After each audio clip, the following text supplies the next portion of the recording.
everybody. Welcome to episode 133 of Games My Mom Found. I am Mike Albertin, who's transforming with me tonight. Hi, I'm Greg Sewart. And welcome back. Thanks. Nice to be back. Third time.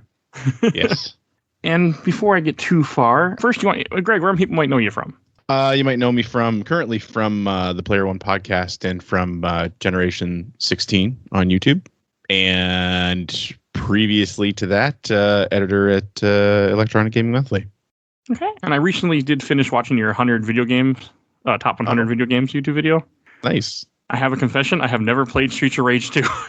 Oh, what? I just never got around to it. I played Streets of Rage 1. I own 3, never played it, but I never have played 2 in my life yet. Oh, yeah, you got to get on that. I'm going to, I think, now. I'm like, okay, after seeing your video, I'm like, I really should probably play that game someday. Yeah, I love beat-em-ups. Treat yourself, because it's like the best one. Why I missed it all these years. And before we introduce what we're talking about, I want to mention we do have a Patreon. For as little as $1 a month, you can vote in our Patreon poll. Currently, is animated movie. You can either choose that we'll be covering Batman, Massive Phantasm, TMNT, Turtles Forever, Green Lantern First Flight, or the Hulk first movie. So as little as $1, you can go vote in our Patreon poll, and you'll see a link in the show note. And this week, the reason we got Greg on here, we're going to be talking about Robotech Invasion, developed by Vicious Cycle Software back in 2005. Which is based on an anime I've never watched. That long ago. Oh, man. Yeah, it's been a while. Makes me feel old. Yeah. You're a fan of the, I know we're both fans of Robotech, but you're also a fan of the Robotech New Generation, which this is based on, right? Yeah, I mean, I was a fan of the whole series in general, but I think out of the three of them, New Generation was sort of my second favorite. The first one, which is based on Macross, of course, was my favorite and the main thing that you watch that show for. But yeah, I love the mecha. I love the idea of the like a wearable motorcycle. That was so cool to me. So it worked in the game. I was surprised because I wasn't sure how I'd feel about it, and I sucked at driving it. Thankfully I had save states. I didn't go just careening to my death over and over again. But it was interesting. I liked the fact that this game can be played either first-person shooter or as a third-person shooter, as I was later playing it just because I could. Yeah, and actually the third-person shooter bit, I think, was a fairly late-stage choice. Because I think, and this is just my guess, I mean, this was the very first game I ever worked on. So, I like to think I knew how everything was done, but I learned a lot, obviously, while I was there.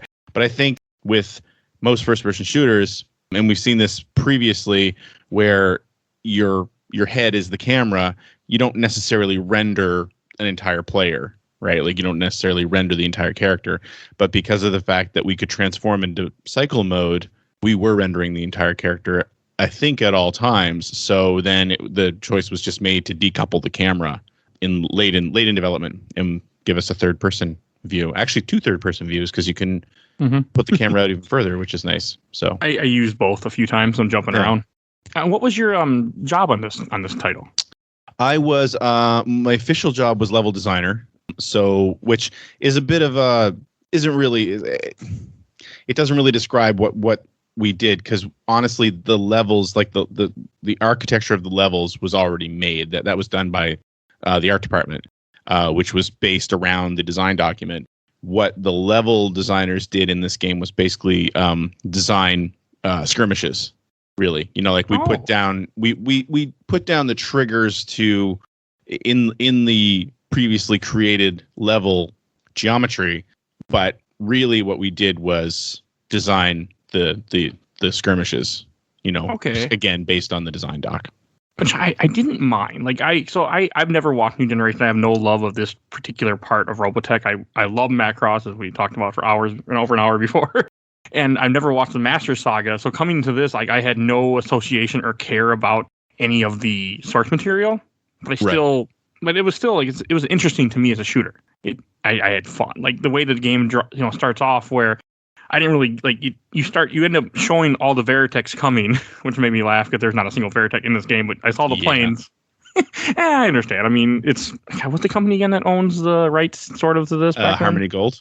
Aren't they tough to work with? I think. Yeah, well, actually, that was a major problem. And again, there's something I learned when I started working there. So the whole reason that I started working at Vicious Cycle was because, of course, they were the developers behind Robotech Battlecry, which we talked about previously on the show. And I was the one who covered that game for EGM. And so I'd gone out, I'd met the team, and I kept in touch with Eric Peterson, who was the president of Vicious Cycle. And then when I had left Ziff Davis, they knew that I was a big fan and I was looking for a job. And Eric basically came to me and said, like, why don't you try game development, and recruited me to be a level designer. But yeah, like one of the things that I got to learn from there is I don't know necessarily that Harmony Gold is difficult to work with so much that, and maybe they are, I don't know, but so much that the licensing rights around these three series were so tangled up and so convoluted. And I mean, I think it was just a month ago or so that they finally sorted it out where Macross can be broadcast outside of Japan without problems with Harmony Gold, because I think they thought they had licensing that was like everywhere outside of Japan. They owned the rights to Macross. So something along those lines. But they've been fighting about it for 30 years or longer, probably closer to 40 years. Like they've just been fighting about that particular brand. I don't know that Mospedo, which is what this is based on, had the same issues.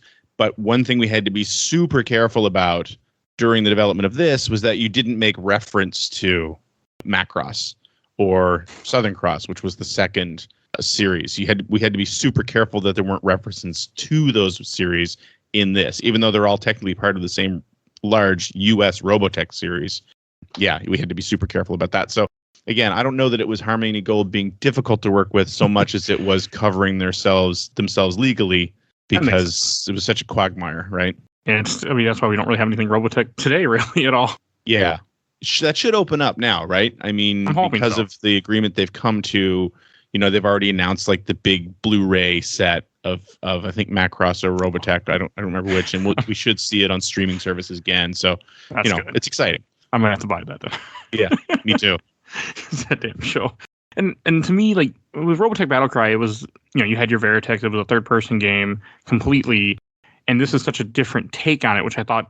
I mean, there are things I enjoyed more about this game because I didn't get as mad at this game. I didn't have to cheat as much, so that was nice. Like I appreciate that. I mean, I know you guys had kind of like a realistic style of art for the time, but again, that kind of fits with like what's popular, Halo, other games of that time. Yeah.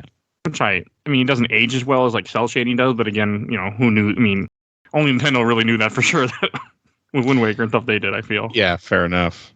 But and that's held up. Yeah, I mean, and that's kind of what I take away from it too. Replaying it again this past week is I wish we'd gone cell shaded because of exactly that. Because the game looks so much of its time now. It's all, and the whole idea is it's ruined Earth, so there's a lot of brown and a lot of gray, and it's just a very drab looking game, which is too bad because it comes from this great cartoon show that is very colorful, and it just doesn't translate very well. But I get why they made the decision. I think it was the wrong decision. 20 years on, I think it was the wrong decision. But I understand it. Yeah, I would have much rather gone the toon shading route. But yeah, what are you gonna do? I feel that's a lot to do with like this Wind Waker was like critically received, but had so many issues where people were so upset about that had an effect later on in the just game development in general for a bit.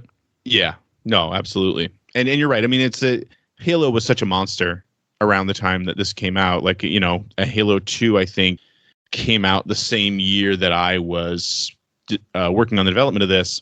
And if you pay attention to the game, there's so much there that's Halo, right? Like the fact that you're limited to 2 weapons, and like I know that we built the controls around basically playing tons of Halo and sort of taking what we liked out of that. So that it's a product of its time for sure.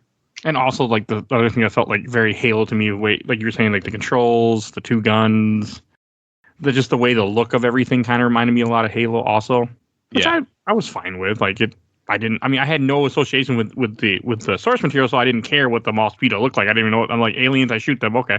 Right. So, it was fine for me. Exactly. I have no history with New Generation, but New Generation is only like so many years after. It's not like less than 20 years after something like that. Yeah, I'm not super familiar with what the time frame is, but I mean the storyline there is that, well, in the show is that you're the returning SDF-3 expedition, which is what was launched at the very end of Macross. Like the whole idea with the show is that at the end of Macross, Rick Hunter and Lisa Hayes launched the SDF-3 Expeditionary Force, And then in the meantime, the Robotech Masters attack Earth.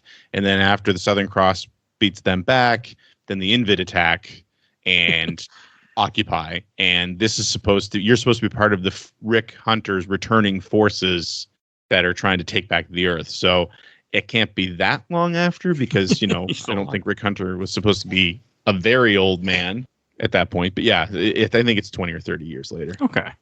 It's interesting seeing, like, because in this game you go through a couple different towns. You see people that have question marks above their head. You can talk. I just ignored them, but you could talk to them. I noticed.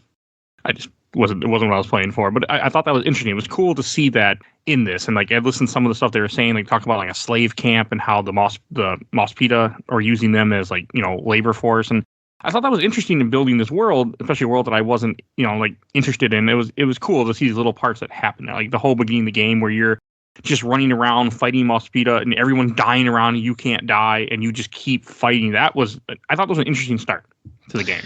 Yeah, and I mean that's very much informed by the series. Like, it's funny, I call this my second favorite, but when I was a kid and I was really super into Robotech, I don't know what it was, but our local broadcasters, they only broadcast like the first 4 episodes of this series of the third series, and then it would always go back to the first episode of Macross. I don't know why that was the case. So I never saw the whole thing. And when you go watch the entire Mospita series, the quality varies a lot. Like, it's really good in moments and it's really bad in a lot of moments. But one of the things that I really liked about that is I loved the Ruined Earth sort of aesthetic of it. And, knowing that the Invid, they didn't come to sort of raise the Earth. They came to harvest the flower of life based on the Robotech version, and that they're an occupying force, right? They're not trying to destroy humanity so much as they're just occupying the Earth. And there were elements in the show where in order to survive, there were like sort of human leaders who had made deals with the Invid to, supply them with. There's a major episode where the main character, Scott Bernard, I think it's Lieutenant Wolf is the name of the character, who's a hero of Scott's. And he comes to find out that he's made a deal with the Invid to supply them with resistance fighters so that the town that he's sort of in charge of keeping safe doesn't get attacked. So there's a few moments in that series that are like super brilliant. And so that is kind of what informed these towns with the people that you could talk to. Now, again, going back to being a product of its time, Grand Theft Auto was huge, right? In the early 2000s. Like that was, I mean, it's huge now too, but it was new. Like what they had done was very new in the early 2000s. And I remember the design docs of this game, those towns were supposed to be much more bustling. There were supposed to be way more people in them. And there were actually, I think, originally a few side missions where you would actually be interacting with townsfolk and have things to do for them. When I was playing today a little bit, actually, and I was in like the 3rd level, there's one guy whose name is Pedro who you talk to, and he'll say like, I know everything about this town. If you need anything, let me know. And I seem to remember there being a planned quest around something he needed, or you needed to get information from him. And it never happened for whatever reason. We never got around to that. So, it's funny. When I play this game, I totally see it in terms of what we planned and couldn't do as opposed to what we ended up with. Well, I guess that's probably normal for game development, though. Yeah. It was a hard lesson to learn. Like that beginning, I did laugh because at the end you end up getting killed in the beginning or something happens to you. And then they just find this guy, like it goes like so much time later, they find this guy. Oh, the other guy died. You're his name now. You're locked. Have a suit. Here you go. I hate that. And I think I hate that so much. And I think I might have written that line. So a couple of me and one of the other level designers were given the opportunity to go in and sort of brush up the script at one point before it was recorded. And I think that was my line. And I was playing that the other day and I just cringed. But it's funny. I mean, again, and another great example, you'll notice that the protagonist in this game doesn't speak during the game. You hear him speak in flashbacks, but you don't hear him speak during the game. So in fact, one of our characters, Guppy, makes a joke about it where she's like, I don't know what I did to deserve the silent treatment at one point. But the whole idea was it was that thought of like, well, if he doesn't speak, then the player is the character, right? And which again grew entirely out of Grand Theft Auto 3, where it's like, well, technically the player has more agency because he's the character or she's the character, as opposed to hearing that character speak and sort of have its own motivations, which again led to trouble in the script because how the hell does anyone know what his name is? Right? I mean, he fell from the sky at one point, and like we're all gonna call him Locke. Well, why do we call him Locke? And that's what we came up with was, well, this guy's dead. You need armor. His name was Locke, so we're just gonna call you Locke. And it's like, okay. I mean, I took it as like he was just so. I mean, everyone was at this point was kind of expendable in the way they looked at it, like they were getting massacred by the Mospita, so that's why they just gave him a name. That's how I took it. I like that. You know what? I'm gonna go with that. Again, it made me laugh. I'm like, okay, that's funny. I'm going to go with that. That's a great reason. That's exactly what we were doing. Well, I mean, like the way that game starts off, they're killing everyone to getting massacred by these aliens. Yeah. And that was another thing that, like, I actually didn't know how to tell my health bar at first. I'm like, where's my health? But I'm not dying, so I wasn't worried about it. I'm like, okay, I guess I'll figure this out. Right. And then it isn't until... Yeah. You're invincible in that open level. So that opening level, I'm going to tell a story here, and this is probably going to take too long, but so the opening level originally was a cutscene and nothing else. And what happened was, I'm super proud of that opening level because what happened was Global Star, which was a division of Take-Two, who were publishing the game, because they had bought TDK Media Active had released the first Robotech, and I believe Take-Two Interactive bought TDK Media Active or something like that. And then, so this was going to be a Take-Two game, but then they decided to publish it under the Global Star label, Global Star Software, but it was a Take-Two company. Anyway, they decided that they were going to show Invasion at E3 the year before it came out, which I don't know whether we weren't going to be involved at one point or if it was a last-minute thing. I have no idea. All I know is that I ended up being the one who got given the task of creating a demo.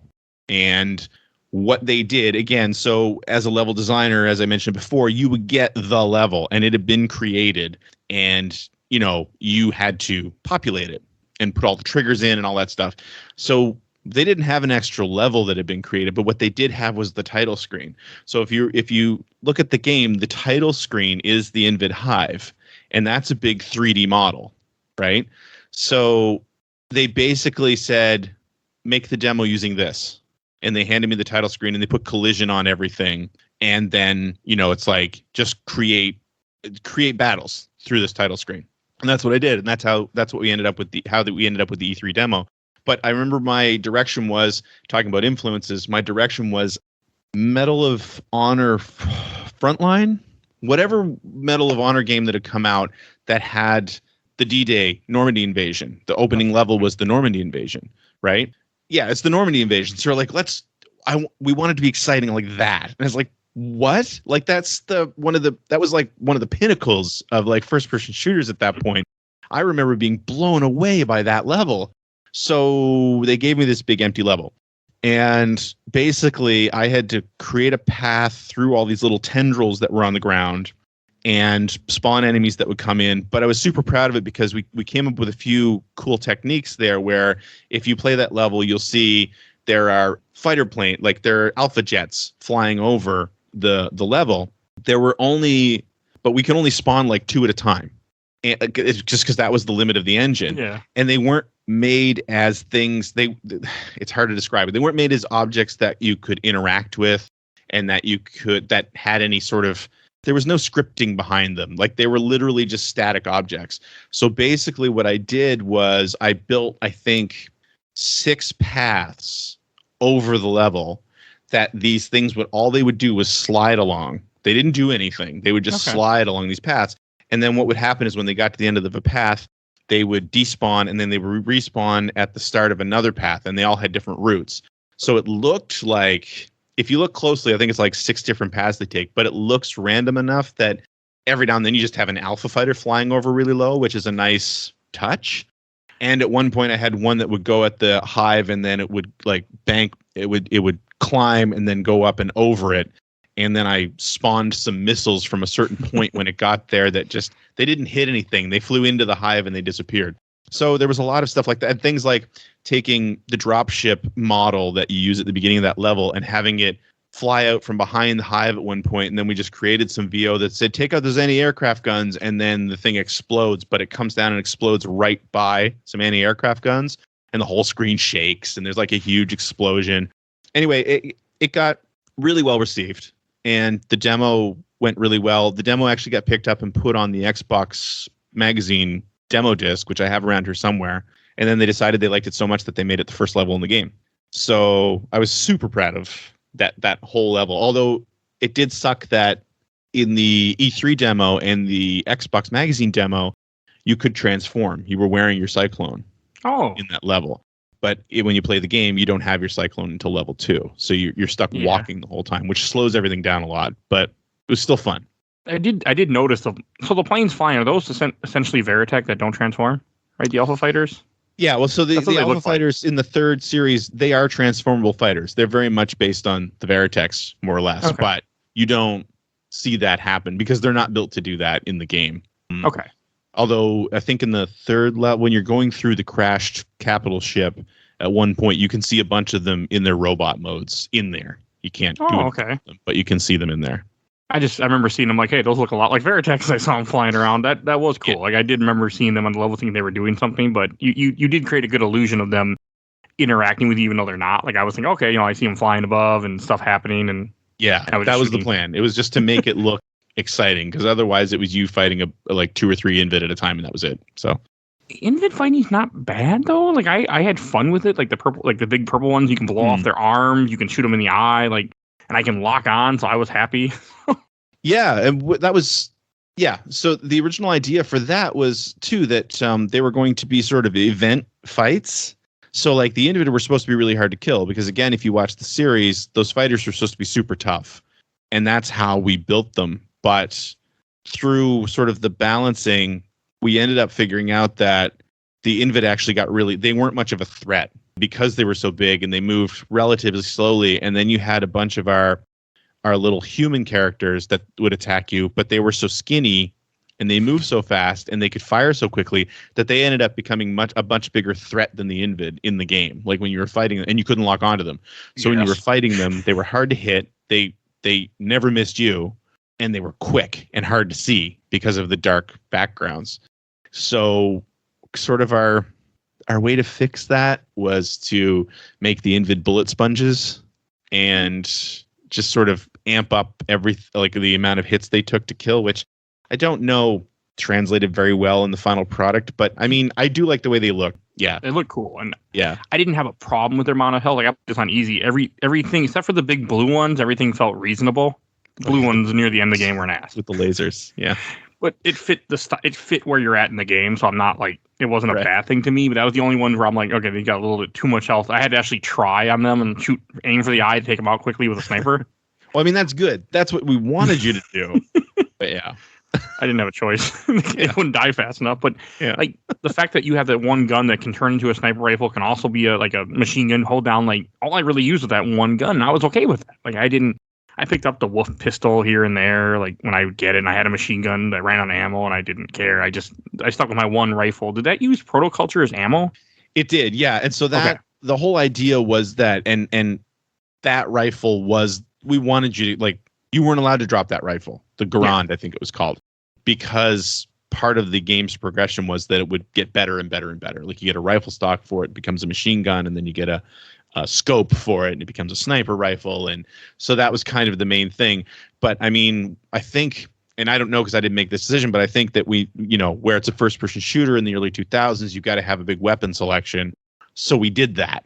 But I'm the same way as you. And I remember us saying it as designers while we were building the game, is like, there's no reason to use anything but the Garand pistol. Yeah. Which you're not allowed to drop. So I felt like that was fun. But yeah, the other weapons felt extraneous. Although it was fun. The rocket launcher was fun. I enjoyed the rocket launcher. I use it a lot in the end to cheese the end. So yeah. We'll get there. I have some stories when I was playing it through. But another thing like that I was thinking earlier, reminded me of Halo, you had a recharging shield and your health didn't recharge, which made me think of Halo 1. And I don't like it as much in Halo 1. I mean, I don't like I like just a recharging shield, not your health, where like in Halo 2 and on, where your health just refills, I think, if I remember correctly. Or something like that. It's been a long time. But, I mean, it was fine. Like, you guys had enough health packs around. Like, on easy, I never felt too, like, I was having too much of an issue until near the end of the game. I was able to just play this. Like, I just got done playing Shadow Realm last week, and this game was less stressful and more fun to play. Maybe not as, it wasn't as explosive or as, like, if you ever play Shadow Realm, it's a very, like, explosive type game. But this was much less stressful. Like, I just put a podcast on, like, Player One, and I just shot aliens for an hour, and I was just happy. I mean, I didn't care what they were saying. I didn't care what the story. I'm like, shoot aliens, okay. And follow the green arrow. So that was, I mean, I know some people maybe at the time weren't as fond of this game as they are as Battlecry, but for me, this was more fun for me than Battlecry because I wasn't dying all the time. Like, you had AI helpers that actually could fight and didn't just die instantly. Great. Yeah, no, that was, yeah. I mean, it's funny playing it now that, again, I see nothing but, not nothing, but I see the flaws more than anything else. But I do think it's a better game than Battlecry. I do. I don't think it looks as nice, but I think it doesn't. The mission variety is a little bit better. It's easier.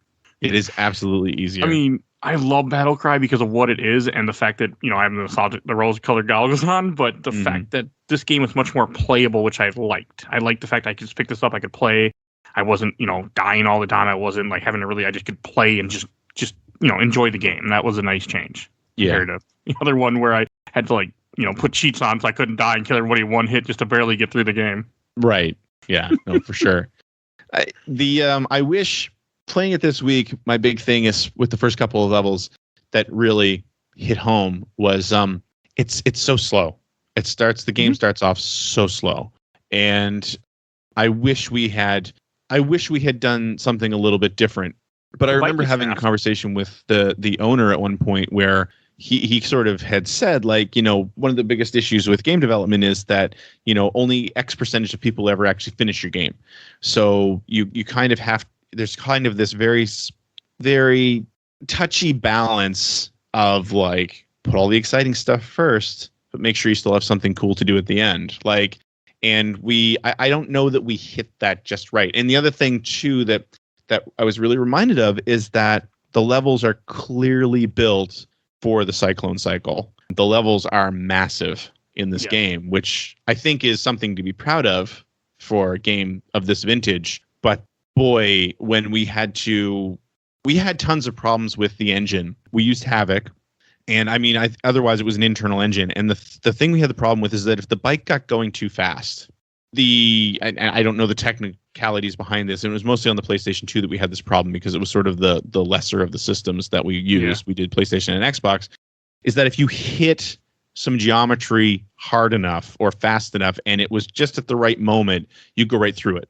And so there's basically two things we could do, I think. One was that we could update the collision checks, which would bring the PlayStation 2 to its knees. So we couldn't really do that. And then the other was that we had to slow everything down. And that's what we ended up doing. Is so the bike doesn't move as fast as we would have liked.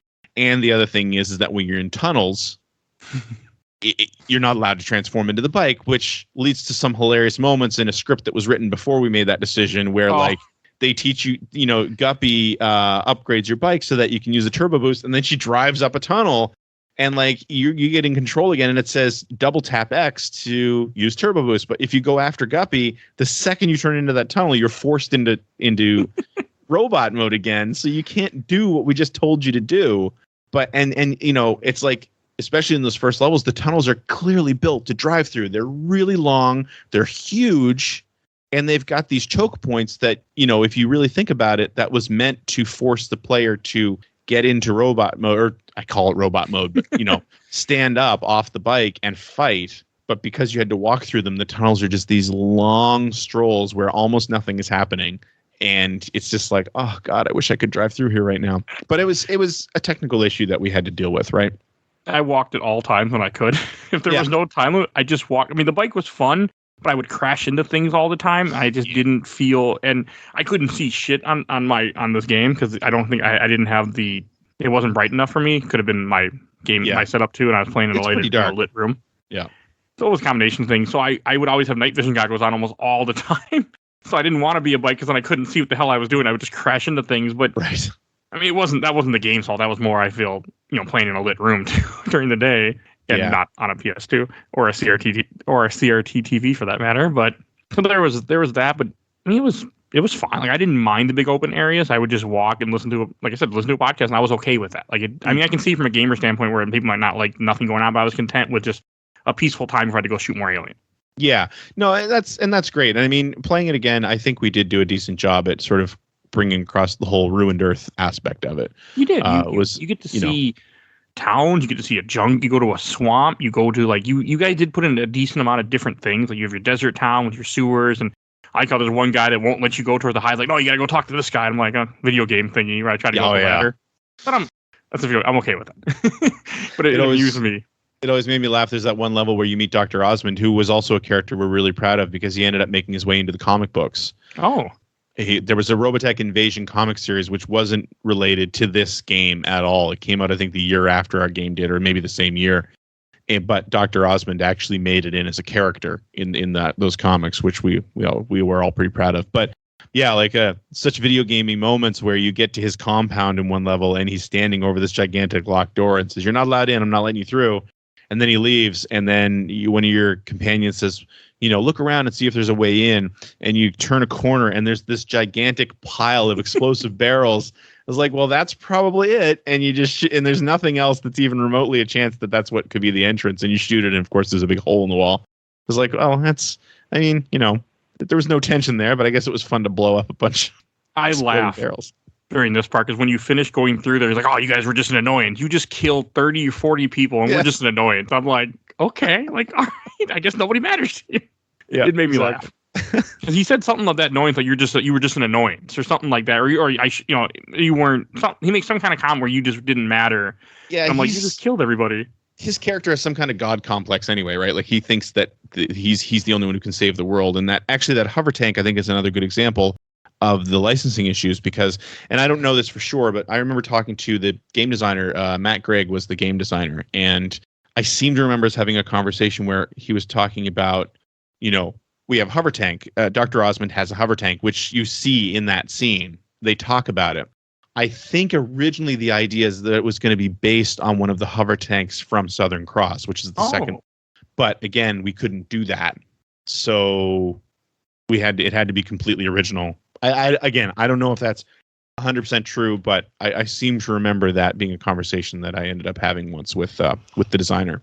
I mean, for me, I wouldn't have recognized him anyway, so I was fine. It's just any hover tank. Right. I've only watched like the first 2 episodes of Masters, and I just can't do it because it's not my characters. Yeah, it's pretty not amazing. And since I know that it's not supposed to be part of the same anime, it makes me upset, so I just can't do it. Right. Like, I want to watch actual Southern Cross, not the bastardized version of Southern Cross. Right. Yeah. Someday. But that makes it hard for me. Same with this one. Like, since I know it's something different, I just can't get myself to do it. So if they put it on streaming, I will sit down and watch all of it, just because it'll be easy in there. It's absolutely worth watching it at least once. But yeah, Southern Cross can be tough to get through. That's right. I've never gotten past. Yeah. I like how the whole reason of the Invid is that they're there to get protoculture, which again was referenced in the the Macross. And I like how the protoculture here is just big green orbs that come when you kill things, and then it didn't heal you. I felt like it maybe did, but I know it just refilled your ammo. Yeah, just your ammo. Okay. And there is, I'm trying to think of some other stuff I want to, like another part that you have like little flashbacks that happen throughout the game, or not flashback, but wherever, like you said, where he's talking, like I was confused, but I'm like, okay, I was thinking either he was somebody else that had come from somewhere else, so he was suffering. It didn't really get the whole plot click right away, and I'm like, okay, then I realized, he was not human. Yeah, that was a little bit. So that's a reference to the actual series, and that's the other thing that really hit me when I was playing this again this past week is that, boy, we did not do a good job explaining what was going on early, and I think that was deliberate. The idea was to make it a reveal, but I think our script really sort of expects the player to have some familiarity with Genesis Climber Mospeada, or the new generation, whatever you want to call it. Because it kind of mirrors a character named Marlene in the actual television show, where she was human or she's taken on a human form. I don't really remember what it was, but yeah, the whole idea as that Locke has become an Invid humanoid. Not sure exactly how, but those flashbacks kind of serve 2 purposes. One is you're hearing about his life before he crash landed on Earth. and through conversations with, I believe, either his girlfriend or his wife or his fiance. I forget what she was supposed to be. And then you're also hearing the Invid regent, or the queen, talking about the fact that, you know, she's sending you out into the world and you're going to work for the Invid and blah, blah, blah. So you're getting sort of two pre-storylines happening, and it's not always clear who it is. But again, if you were like a big Robotech fan, we got the voice actress who did the regent in the show. So like, you know, I knew that that's who was speaking because I recognized your voice, right? But we didn't really explain it otherwise. So it was like, okay, it didn't really, it still didn't, it didn't really work quite the way we wanted it to. But that's the whole idea, is that, you know, you've got the twist and you've got these two parallel stories where you take over as Tasha later in the game and you sort of, it all comes to a head in the final level. But yeah, it was definitely a little confusing for first-time players, especially if they didn't have a lot of familiarity with the series, which, looking back on it, we probably should have, you know, figured that a series that was like 16 or 17 years old might not necessarily be top of mind for most people anymore. But in the third season of a show. Yeah. Okay. I mean, it threw me off a little, but I was like, I could tell something was going on. I thought he was just having, like, you know, either mind control is kind of how it felt to me when I would hear someone else talking that you could tell was not human, just based on what she was saying. Right. You know, so it kept me interested to a bit, but I was in the gameplay. Like, there's one scene where you had to go drive on a highway that's falling apart. I think you're blowing up behind you or falling apart. Yes. And I had no choice but to use the bike in that one, because if you don't, you won't make it. It was fun. That was my level. The swamp level was my level. I died a lot. I crafted that scene, and that was a pain because, again, the physics engine just was not up to the job. So, like, it was, anytime you went off, those pieces of highway are generally angled up so that when you drive off of them, I'm hoping your bike will be nosed up a little bit, but it noses down really easily. And it's almost like the front wheel digs into whatever it lands on. So it just kills all your momentum. But I worked so long on that section, try to get that right.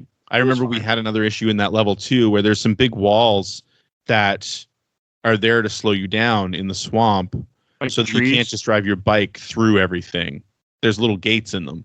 And that had everything to do with the streaming, because we were streaming those levels. And again, it was the PS2 that couldn't quite keep up. If you were driving the bike, we slowed the bike down so much, but we still couldn't get to the point that if somebody decided to just drive past all of the skirmishes, which they could do, they could get to the point where the level wouldn't load fast enough and they just fall off the edge of the world. So we put in these gigantic walls with gates that would open after you. You know, it was very Zelda, right? But then I remember we got some testers from Take-Two that came in-house, and they sorted out, because, again, of the physics engine we were using, you could put the bike in reverse. You could back up the bike, and then if you use turbo boost immediately while you had momentum going backwards, the nose of the bike would point up, and you could actually launch yourself, not into the sky, but at pretty decent height. And so they actually figured out a way to launch themselves over those walls, which had two problems. One is that you weren't supposed to be able to do that. But two was that the triggers to load the rest of the level were in the doorways. So when you launched over them, you didn't trip those triggers. So, yeah, that was one of the late stage issues we ran into as well. Okay. I always had a hard time with the ramps when it came to launching it up. I just did. But I mean, it handled better than my first experience with the Warthog. Yeah, well, there you go. I'll take that. My first experience was really bad with the Warthog. But yeah, I mean, it was a cool level. Like, I stopped for every skirmish in general in this game. I didn't usually skip enemies because I just wanted to kill everything. Mm-hmm. So like I said, I enjoyed the shooting a lot in this game. And I'm not, if a game lets me skip things, I will skip things because it's just the way I play now. But I had fun shooting things. I really enjoyed shooting these aliens that I had no familiarity with. They were just fun to kill to me. Glad to hear that.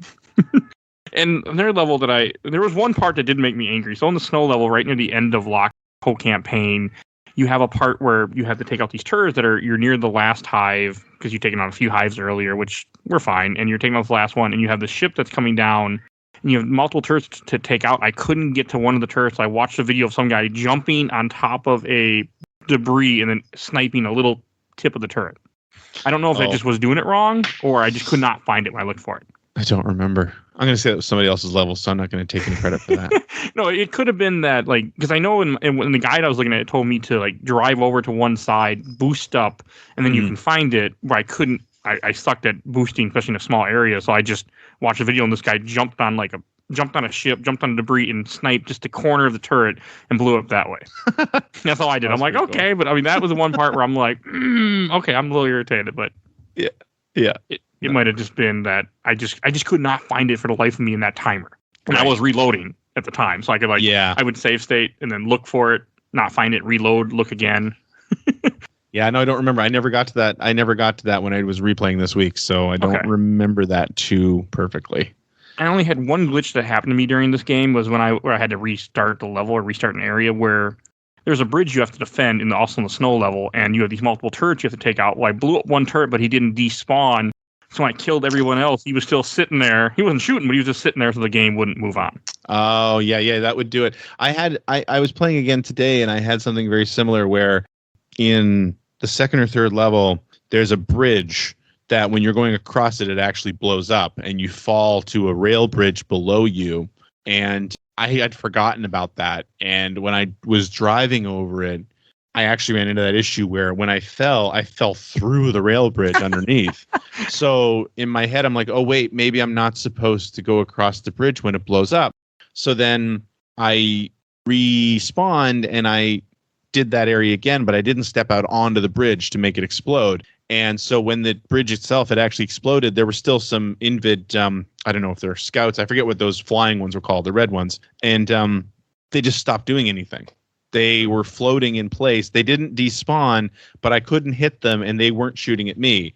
And I just had to sort of jump down from there onto the rail bridge and then continue to the level. So the only major bug that I remember us having that we found out about after the fact, and of course this was before we could send out patches and everything, was I think in the Xbox version at the very end when you're in the hive, which are just these long corridors, there is one point where you can turn around and you can... The hallway behind you will not respawn like it's supposed to, and you'll just, again, you can jump out of the world.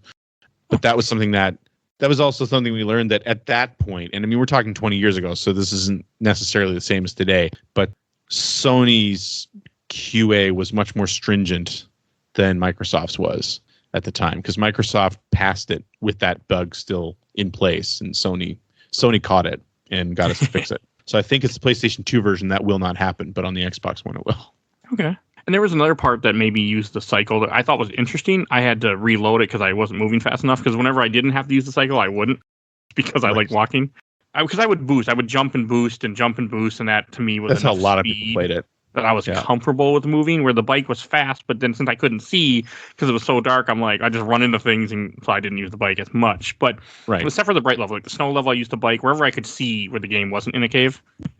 But it was in that last Invid High, you had a good scene where everything starts flooding after you shoot the holes in the ceiling, and you have to use the bike to race out of there. I used a lot of save states, but that was a cool part, to have to drive around these little tight corners on a bike that moves very quickly in little tight corners. And if you I liked it. I died, and I liked it. There was a couple spots like that too, that were supposed to be like that. There's a level in one of the first couple of levels, you get into like a mine, which is where you meet one of the other characters. Sam, I think, is who you meet, and you fight an Invid Scout. And then the idea there was very much the same, where because you get a call to say that we need you over here really quickly. And there, what used to be in that mine, it was just a big pit. You used to have almost a spiral path out, but we found that the bike couldn't handle it quite the way we wanted it to. So, but I was glad we got that flooding one in. And you're right, it is tough. You know, being someone who played it nonstop for like 2 years, I always struggled in that spot. So I had some trouble.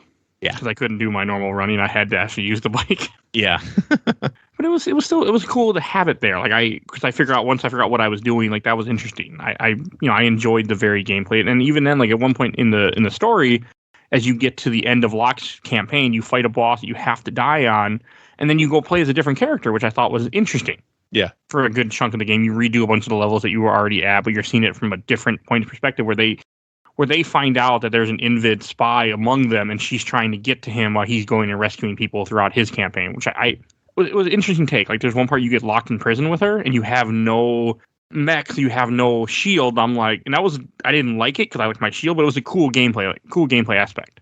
I felt. Right.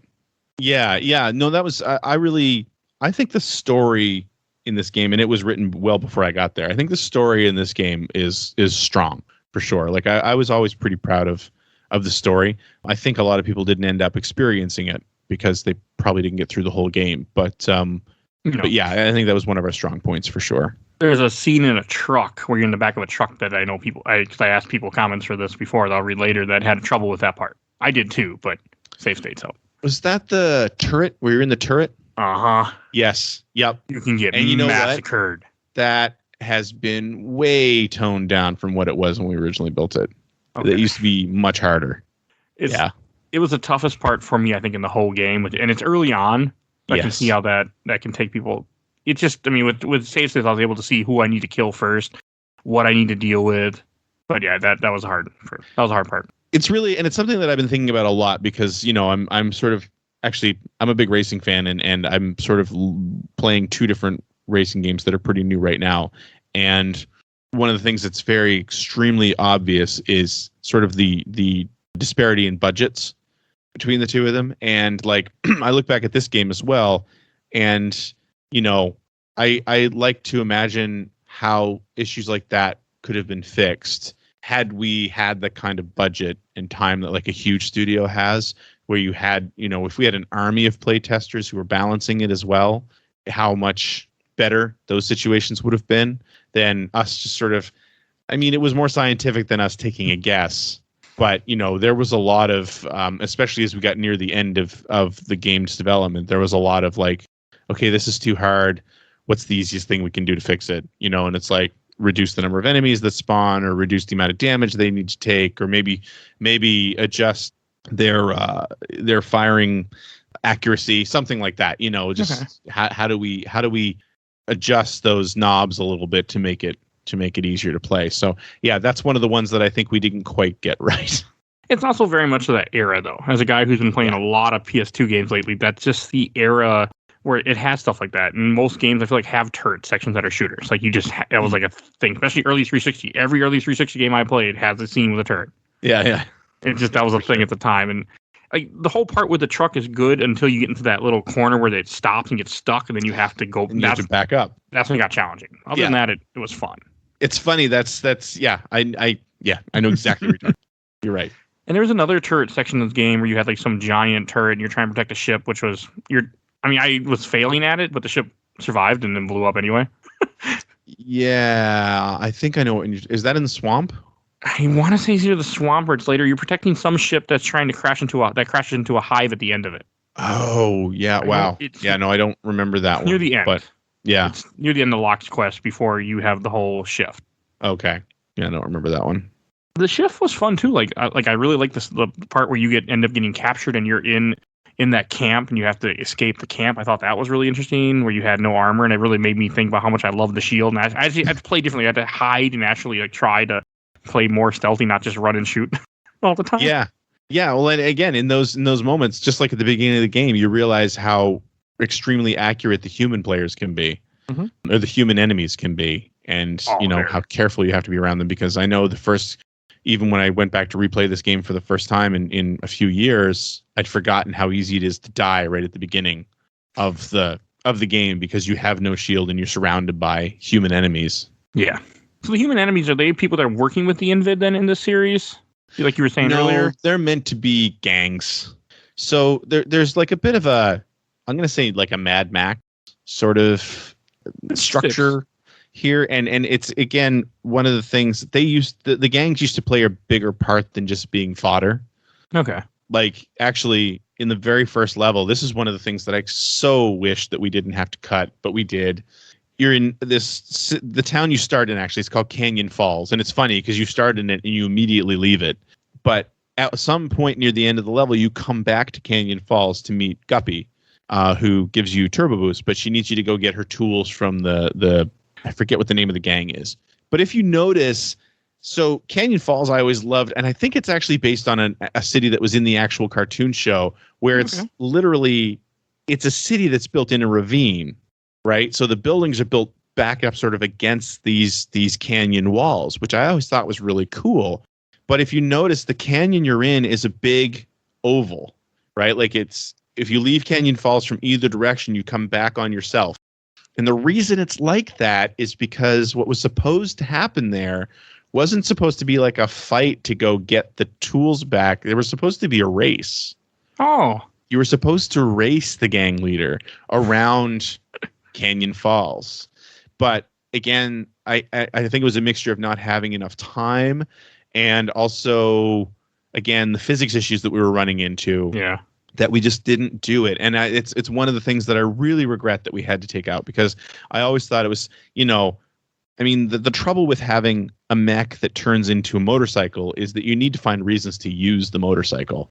And like the exploding highway you were talking about in the swamp was, that was deliberately there because we got to find something where you need to use the motorcycle and that flooding room, right? You forced me. But that was supposed to be like the earliest example of it. And we just couldn't do it. And it was so, I like when I play the game and it's so early on in the game that you see that area, I have these like major pangs of regret immediately where it's like, that would have been such a cool scene and we just couldn't do it. So I'm okay that you didn't, because I like shooting things, so I'm not complaining. See, and that's exactly why. Like you're just saying, like your reaction is exactly what we knew would happen. Mm-hmm. So it's just like, it's just the bike wasn't fun enough and it wasn't stable enough to do that, which was too bad, but it is what it is. So. But that rocket launcher on that bike, though, was something else. When I did use it a few times when I would like drive into people and I would just start hitting the button constantly and just watch all the rockets hit them and just take out people, that was nice. Yeah. There's a scene early on in an area called Three Stones where I think it's Granite City,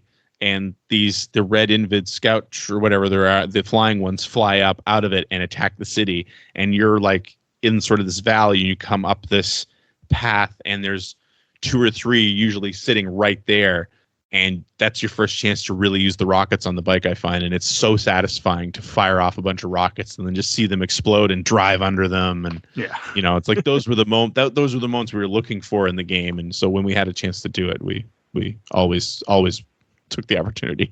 Wasn't Granite City in Macross? In the end, wasn't that one of the cities they were at? I think it was. Yeah. Okay, because when I heard the name, I'm like, that sounds really, really familiar. Yeah. And I was trying to think of that. Maybe that was in Robotech Battlecry 2. We had to go to Granite City to rescue for Min-May's concert, but I can't remember for sure. Yes, I think you're right. Yeah, I think you're right. Oh, that was a bitch of a level in Battlecry. Oh, like I said, much I love Battlecry, man, that game was tough. Whew. Yeah, it definitely had its moments. Yeah. And like when you were playing as the second character, I can't remember her. Was it Tasha? Her name, I think. Okay. Yeah. You also one thing you did that was interesting. I felt that you guys get that where the armor can change, where you can go in like a stealth mode. Mm-hmm. I didn't use it except when the game forced me to, but I liked that it was there. I just rather shoot things and then hide. But that you had a boss fight that was designed around it, which I thought was cool because the other character with you will tell you, okay, now it's time to hide. And then I had to like snipe the little eyeball on this big giant mech that I had no idea why it was there, but I didn't care. It was fun to kill. Yeah, and I think the main reason, not the main reason, but I think one of the reasons that we actually had that was because of the shader. We loved the way the camouflage looked. Like, because I think it was mostly like, if I remember correctly, like I said, I didn't get that far, but if I remember correctly, it kind of looks like Predator camouflage. It does. Yeah, which I think we all just thought was so cool. And you had so enemies. That's like the main reason it's there. That's fine. You had enemies that use it too later on in the game that were interesting. I was always in night vision, so I would often see something moving in the bright light. Mm-hmm. So we liked the night vision too. There were a lot of boss. Like there were no boss fights in the game. Also, when you get to the end of the game, you guys threw a lot of boss fights at me. Like you have that thing, you have the turret with the doctor, which was kind of cool because you had to like stealth go behind him, shoot him back of the head a bunch of times. Yeah, yeah. I enjoyed. Happy with that. That's a good fight. Like you shoot out the back of the truck or the engines of the car, which kept reminding me of Star Trek. That was Stargate's engines or something, but that's neither here nor there. But that's what it reminded me. Didn't that thing transform into a robot too? Do I have that right? I'm trying to remember. It's just a tank. You shoot the back of the tank, and then it gets damaged, and he stops moving. Then you have to go stealth, and then he pops out. And you shoot him back of the head like 3-4 times, and then you repeat the cycle. Right. Yes. That's it. Okay. It wasn't bad. The only mech you had was the final fight you have with a mech, which the queen or whatever hell her name is. Yeah. I forget her name. Yeah. I know who you mean. That's when the game ends up then going back to lock, where then you run around the final high, which was a little challenging because you you had some parts that you had to fight human enemies, and you had to fight the humans that were in mechs. So you're fighting Tasha and her team. Right. That was hard. Cool. Yeah. But hard. Yeah. I'm trying to remember what the different endings were because I know there are multiple endings. Oh. I'm just looking it up real quick. I think I heard somebody mention it, but I didn't really look into it because I wasn't playing this for the story. Yeah, there's 3 different endings, and what you do there is depending like who you kill or something. Yeah, I don't really know how to describe what happens because I don't remember, but I think so. It's like there's 2 of them where Locke dies, and there's one of them where he's taken with the Invid, and apparently that's considered. The internet has decided that's the good ending. Because I know you get a choice when you play as Tasha and you get caught up to where he is. You get the choice to either shoot him or shoot this other guy that that was going to kill him. I don't know who the hell he was, and I shot him instead because I like the no name guy. Right. I think you got the good ending then. Okay. I shot him, then I played through a bunch of the level with Locke and had to fight them, which was tough. I used the rocket launcher a bunch. Right. Yes. And then after that, you go to the final hive where then you fight the final boss, which is in a giant mech, which was a fine fight. Yeah. I enjoyed it. Yeah. And then she turned into the good ending. An orb. Like not an orb, but like a purple bean like of energy, and then you fight her and then you kill her and then the game end. Right. And I was happy. I enjoyed it, but I was glad it was over with. But that's every game. Another thing I do want to mention is I didn't see your Easter egg that's in this game somewhere where it says that Jack Archer survived or Jack lives. Jack lives. Yep. That is at the beginning of this swamp level. Okay. So you start the swamp level at the foot of like this destroyed highway. It's not the one that blows up, but it's similar. Again, I really that was one of the I have to say in general. Sorry, I'll back up. A lot of those stages, as I said before, had been built before I got there, and I think one of the things that the game does really well is a sense of scale to those levels. Like I really loved being able to see the stilt hives in the early levels as well that are sort of looming over the entire level. Such a cool idea, you know. And that swamp level, same thing. I loved the ruin highway sections. I thought they looked really nice. But yeah, at the beginning of that area, you're kind of in this wide open area. And if you look at the posts for the ruin highway, there is graffiti on one of them that says it's either Jack lives or Jack Archer lives. And of course, that's the main character from the first game. And that was totally put in there because we were getting mail from people, especially after marketing started for this, asking if Jack Archer was in the game or, you know, if he was the main character, or also sad when they figured out that that probably wasn't the case. So we put that in. And then the Easter egg there is that if you shoot it, I think 100 times, it spawns a soccer ball. Why it's a soccer ball, I have no idea. But it does. And the whole idea there is that, of course, we're using the Havoc engine, and you can kick the ball around. That's it. I mean, you can shoot the ball around. I think you can kick it, too, by just running into it. And it's just like a fully physics Havoc-based item that you can just kick around the level for no good reason other than it exists. But yeah, that's the Easter egg. I'm okay that Jack's not in this game. So. Yeah. And also the opening, even though I never played Skyrim yet, the opening made me think of that Skyrim because I keep seeing that meme all the time, where you wake up in the oh hi, you're awake. Oh yeah. That's what it made me think of because you're in a car when they find you. They're so matter of fact about it too. Oh, this guy's dead. Take his armor. But it's so funny though. Yeah. I mean, the armor part made sense with this apartment. They go, you can be his name too. You know, that was just funny to me. Sure. Let's get this game started. Hey, it made me laugh, so I'll give it credit there. And I will say that none of the bosses, as a guy, I just got done playing Shadow of Rome this last week. I appreciate that none of your bosses had like 4 or 5 life bars and just didn't die. I appreciate that. Shadow of Rome's a very good game, but it is a very intense playthrough if you ever play it. Yeah, we weren't intense. No, we like to do, I think, a few too many escort missions or missions where somebody was dying and you had to. Yeah, although those were mostly just false timers. Like I know there's a few escort / protection missions in the game where it doesn't matter what you do, the character is either going to die after X number of seconds, or it's going to look like they're almost dead and then the mission's over. Like we faked that a few times. You did it with the big cruiser. You fake it. Yeah, there you go. Because when the fact that I play with saves is I can play with things and I'll sometimes catch things that the game is doing because I can reload and see if things change. And Right. but I didn't mind your escort missions in this game. Had no problem with them because the people you're escorting never really felt that weak. Like they could usually defend themselves. Yeah. Only time they died is when I was completely ignoring them and doing something different because I wasn't paying attention. Like with the demolition guy once, he died because I left him with a bunch of spiders and he just got murdered because I wasn't helping him. I was busy doing the something little else. Spiders. Yeah, They were annoying. Yeah, they were annoying. But no, that's why we crushed one with the Vicious Cycle logo at the beginning of the game. Oh, I didn't.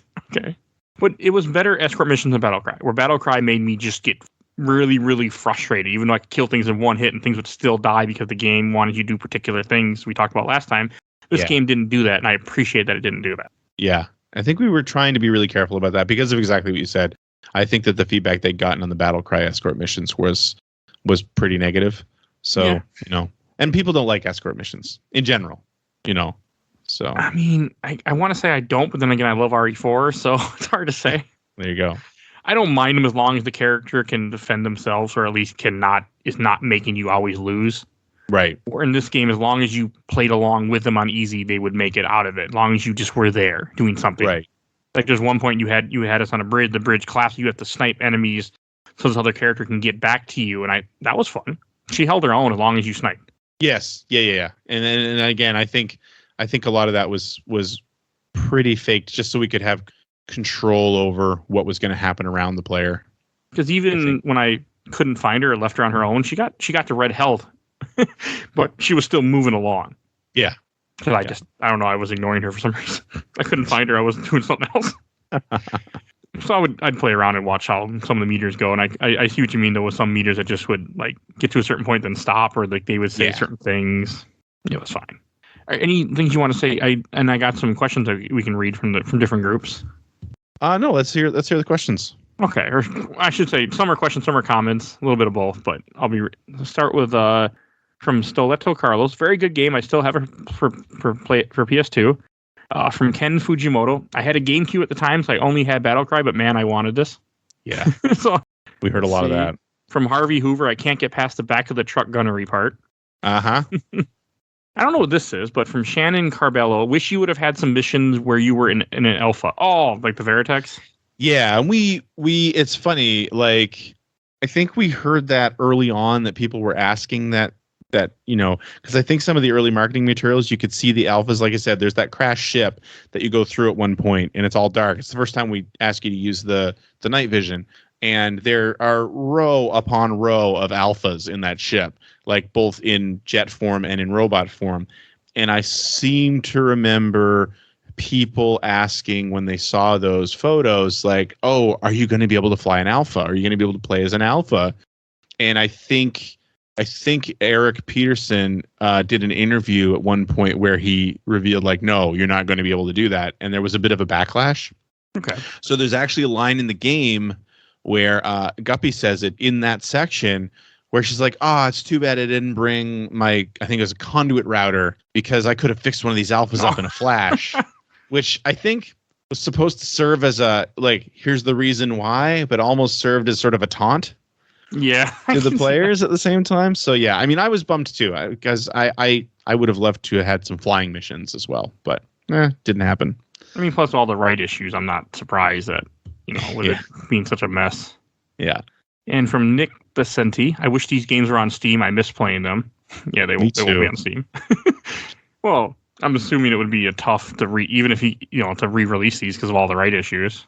I would think. And I mean, you'd have to spend some money on, I want to say, I don't remember I think Battlecry ended up being backwards compatible in the 360.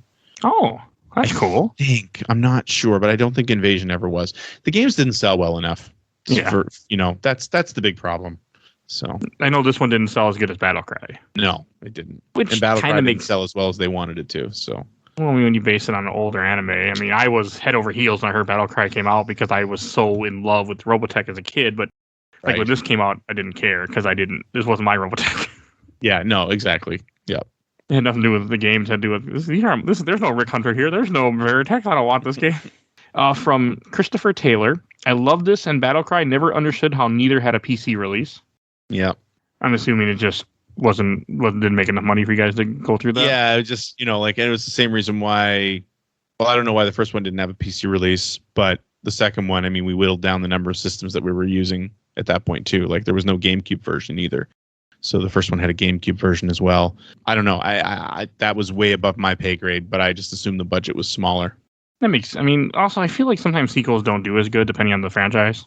Yeah, and I mean, we had, with Robotech, Macross is the bread and butter. Yeah, and they'd already done that.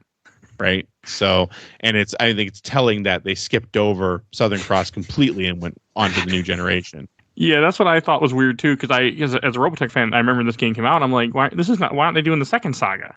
Yeah. I don't know anything about the Master Saga really, other than there's a bunch of idiots in a ship that talk about protoculture. That's all I know. Yeah. It's not much. And Max left his daughter when she was like, what, 5 or something, and went and vanished. That's all I know. Yeah, it's best if you don't think about that stuff too hard. Well, yeah. I mean, once I found out there were 3 animes, that's when everything changed. Yeah. And this from the official Laser Time community. I got 2 comments from Andy Ryan. It was okay. As a big Robotech fan, covering the Mospita / New Generation arc was fun, but ultimately the move away from cell shading made it less interesting than Battlecry. And from Chris Buher, I was more excited to play Battlecry. Didn't one of the podcasters from Player One work on this? Yes. I like that.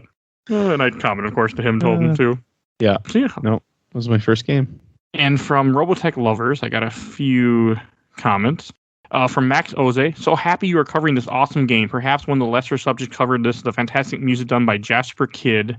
Even on the composer's website, there was very little mention of it. So much recycled music in the Robotech universe. It was refreshing to have a completely new soundtrack that brilliantly completed every level in this game.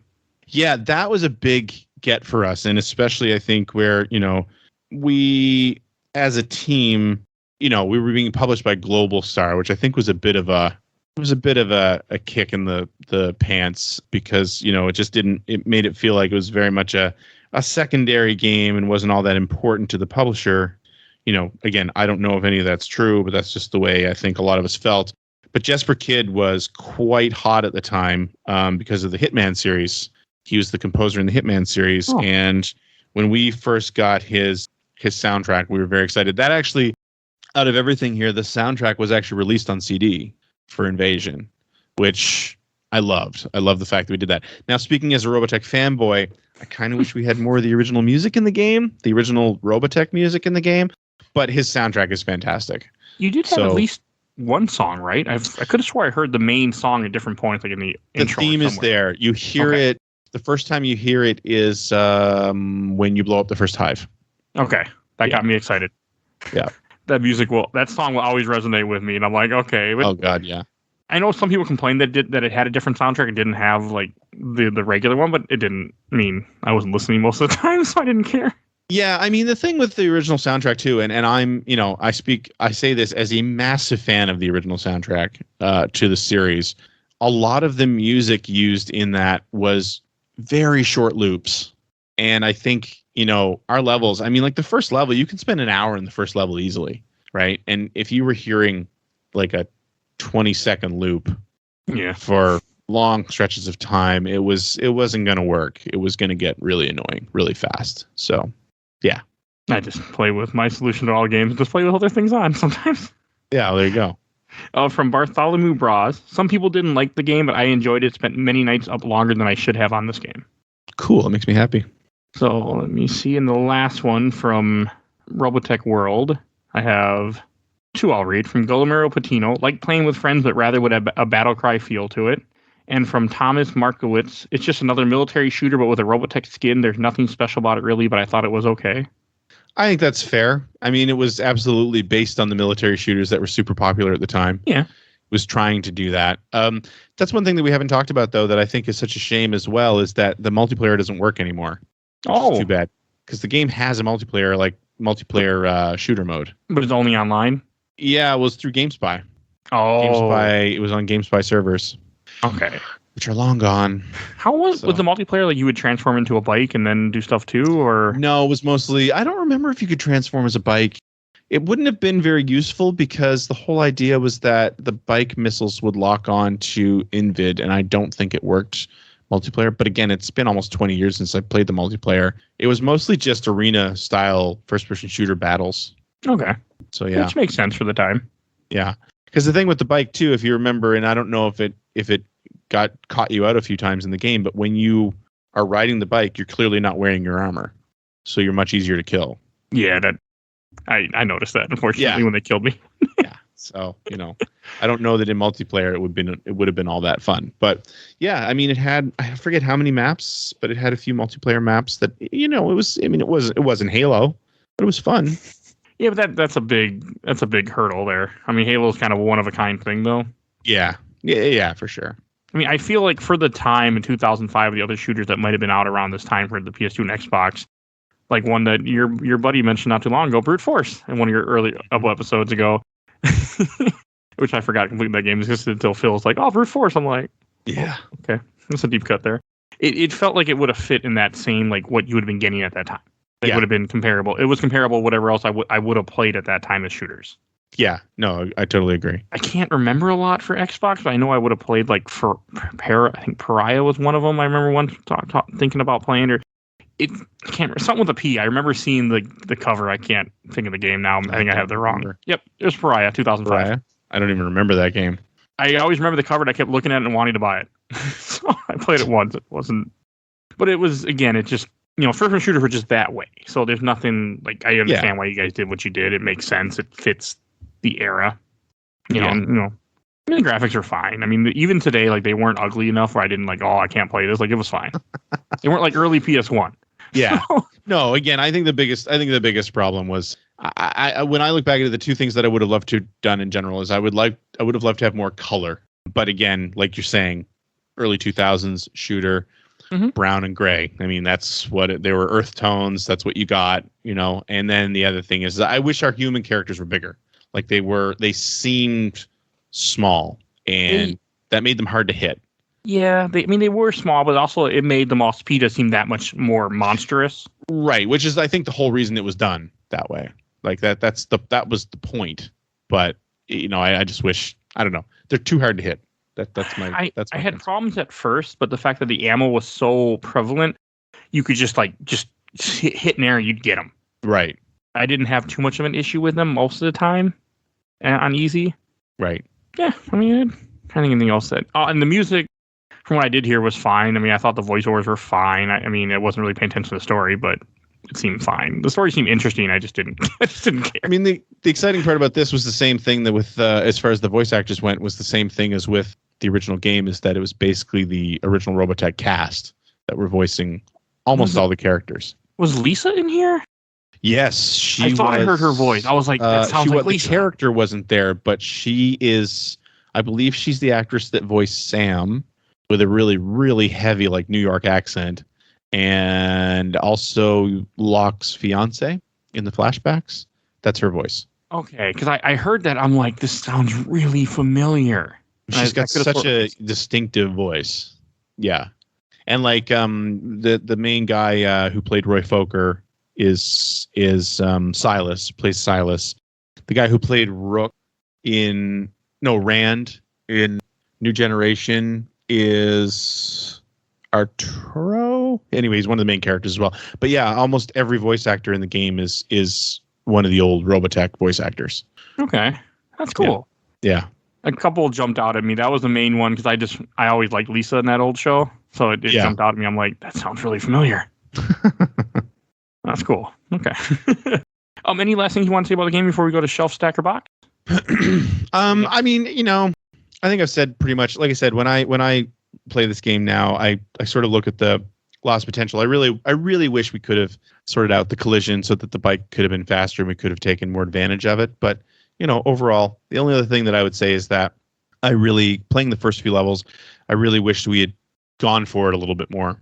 There's just a lot of open areas that there's not a whole lot happening in the beginning of that game, and I really, really wish that we had gone for some bigger fights at the beginning. I know why we didn't, but I think that as you play the game, it sort of corrects itself. I think you get much bigger fights after like the second and third level, which makes me happy. But the pacing was a little off. Yeah, pacing was a little bit off at first, but overall, I was pretty happy with how it came out. I didn't read it on here, but somebody, when I had made comments somewhere, I don't think I saved it. The guy had said that he wished that he wanted this on PS4 or current gen to replay both of them. Yeah, I would love to. I wish it was backwards compatible or it was on PC Same. or something that made it easier to play nowadays, because it's just yet another one of those games that it's going to be locked to a couple of systems that are, 20 years old at this point. So And it's too bad, but it happens. just like Marvel games. Anything Yeah. with a license, it's you have to find other ways to play it, Yeah, unfortunately. All right, we should go to shelf stacker boxing. I'll go first. So I came into this game with no idea what I was going to be, what are we getting into. I knew Battlecry I love Battlecry, but it made me angry. So I knew that. And I had no love for Next Generation, but I started playing this game and you got me going. I'm like, okay, this is fun. I'm just having fun shooting aliens. And as the game went through, it reminded me a lot of Halo 1. It just had that same feel to it, which I enjoyed. And so I'm going to put it in the stack. It's something that I'm glad I played it. I probably won't go back to it, but I'm glad after 15 years, I finally beat it. Because when this game came out, I'm like, I'm going to play this one day. And I never did. I don't think I ever even bought it. And I'm glad I finally can say I completed it. I'm very happy I finally did. I mean, for me, I'm a little bit biased. Speaking as someone who, worked on the game, Worked on it. I would say shelf, because, I am very proud of it. This is the very first game I ever worked on. And it definitely has a spot in my heart for that. But as a gamer, I think I'd probably say stack as well. I don't know that I would ever pick it up and play through it again, but I'm glad I've done it. I've done it.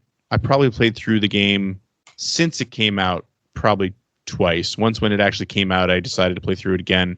And then a few years back, I played through it as part of a stream. And then, I didn't get to play through it completely for this show. So I could see picking it up again in a few more years to show my kids or something like that. Or, if somebody has a question about it, or even to stream it again and just say, man, 30 years ago, this was the first game I ever worked on. But yeah, I think probably stack. Okay. Hey, the game played better than some games I played on the show. Like Blood Omen 2. Great. Okay. Blood Omen 2 is not a good game, but I had glitches in Blood Omen 2 where I could not finish the game. Oh, really? Yeah. Yeah. And I thought it might have been the way I was playing it, but from what I heard, that game is just full of glitches. That's too bad. And like Soul Reaver 2, I was trying to play the PC version, and the game wouldn't even let me play. It would just glitch out in the first level. Oh, which I heard. Well, we did better than that then. Yes, and I heard that was just something to do with the PC release was just bad. Like it just had glitches in it where, like I thought sometimes I play on different hardware, so I thought, okay, maybe that's an issue, but it was just I had found out by Googling like the game just had game-breaking glitches I'd never fixed. Right. So you didn't have any of that, so that was right. That's a win. You had a game people could finish. That's what matters sometimes, I feel. As a guy who plays a lot of games, as long as I can finish a game and, get through it, I'm happy most of the time. And I don't need it. And I like the fact that your game was not that challenging. Like this game wasn't overly hard on easy. So that was a nice too. I know some people don't like that, but as a guy who plays a game every single week, I love easy games. I'm a fan of that personally. We're too old. We don't want to play something that's going to take forever anymore. And before we end this, Greg, where can people find you at?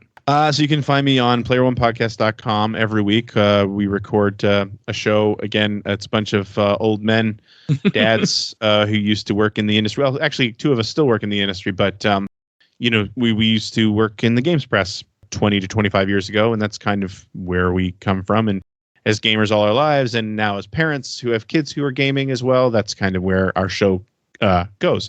Also, you can find me on Generation 16 on YouTube if you look up Generation 16, which is my Genesis historic cron gaming series.